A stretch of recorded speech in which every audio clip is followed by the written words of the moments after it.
ఓం గ్లౌం గం గణపతయే నమః. శ్రీ గురుభ్యో నమః. అందరికీ నమస్కారం. ఈరోజు ఉచ్చిష్ట గణపతి స్తోత్రాన్ని మనం తెలుసుకుందాం. దేవ్య ఉవాచ నమామి దేవం సకలార్థదం తం సువర్ణవర్ణం భుజగోపవీతం గజాననం భాస్కరమేకదంతం లంబోదరం వారిభవాసనం చ కేయూరిణం హారకిరీటజుష్టం చతుర్భుజం పాశవరాభయాని శృణిం చ హస్తం గణపం త్రినేత్రం సచామరస్త్రీయుగలేన యుక్తం షడక్షరాత్మానమనల్పభూషం మునీశ్వరైర్భార్గవపూర్వకైశ్చ సంసేవితం దేవమనాథకల్పం రూపం మనోజ్ఞం శరణం ప్రపద్యే వేదాంతవేద్యం జగతామధీశం దేవాదివంద్యం సుకృతైకగమ్యం స్తম্భేరమాస్యం నను చంద్రచూడం వినాయకం తం శరణం ప్రపద్యే భవాఖ్యదావానలదహ్యమానం భక్తం స్వకీయం పరిషించతే యః గండశ్రుతాంభోభిరనన్యతుల్యం వందే గణేశం చ తమోరినేత్రం శివస్య మౌలావలోక్య చంద్రం సుసుండయా ముగ్ధతయా స్వకీయం భగ్నం విషాణం పరిభావ్య చిత్తే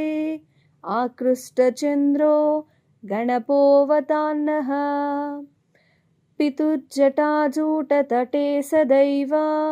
భాగీరథీ తత్ర కుతూహలేన విహర్తుకామః స మహీధ్రపుత్ర్యా నివారితః పాతు సదా గజాస్యః లంబోదరో దేవకుమారసంఘై క్రీడన్ కుమారం జితవాన్ నిజేన కరేణ చోత్తోల్యననర్తరమ్యం దంతావలాస్యో భయతః సపాయాత్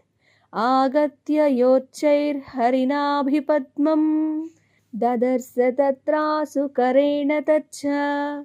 ఉద్ధర్తుమిచ్చన్ విధివాదవాక్యం ముమోచ భూత్వా చతురో గణేశః నిరంతరం సంస్కృతదానపట్టే లగ్నాతుం గుంజద్భ్రమరావలీం వై తం స్తోత్రతాళైరపసారయంతం స్మరేద్గజాస్యం నిజహృత్సరోజే విశ్వేశమౌలిస్థితజహ్నుకన్యా జలం గృహీత్వా నిజపుష్కరేణ హరం సలీలం పితరం స్వకీయం ప్రపూజయన్ హస్తిముఖః సపాయాత్ స్తম্భే రమాస్యం ఘసృణాంగరాగం సింధూరపూరారుణకాంతకుంభం కుచందనాశ్లిష్టకరం గణేశం ధ్యాయేత్ స్వచిత్తే సకలేష్టదం తం సభీష్మమాతుర్నిజపుష్కరేణ జలం సమాదాయ కుచౌ స్మమాతుః ప్రక్షాళయామాస షడాస్య పీతౌ స్వార్ధం ముదేసౌ కలభాననోస్తు సించామనాగం శిశుభావమాప్తం కేనాపి సత్కారణతో ధరిత్ర్యాం వక్తారమాద్యం నియమాదికానాం లోకైకవంద్యం ప్రణమామి విఘ్నం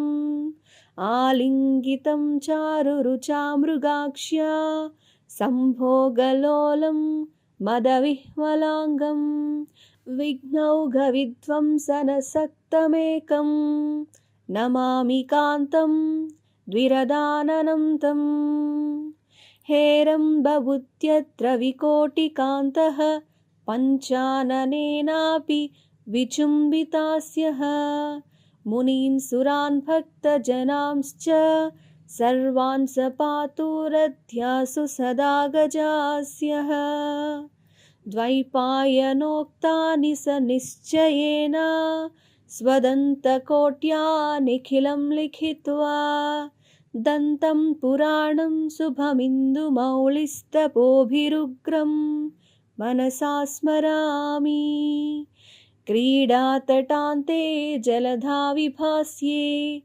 वेलाजलेलम्बपतिः प्रभीतः विचिन्तकस्येति सुरास्तदातं विश्वेश्वरं वाग्भिरभिष्टुवन्ति वाचां निमित्तं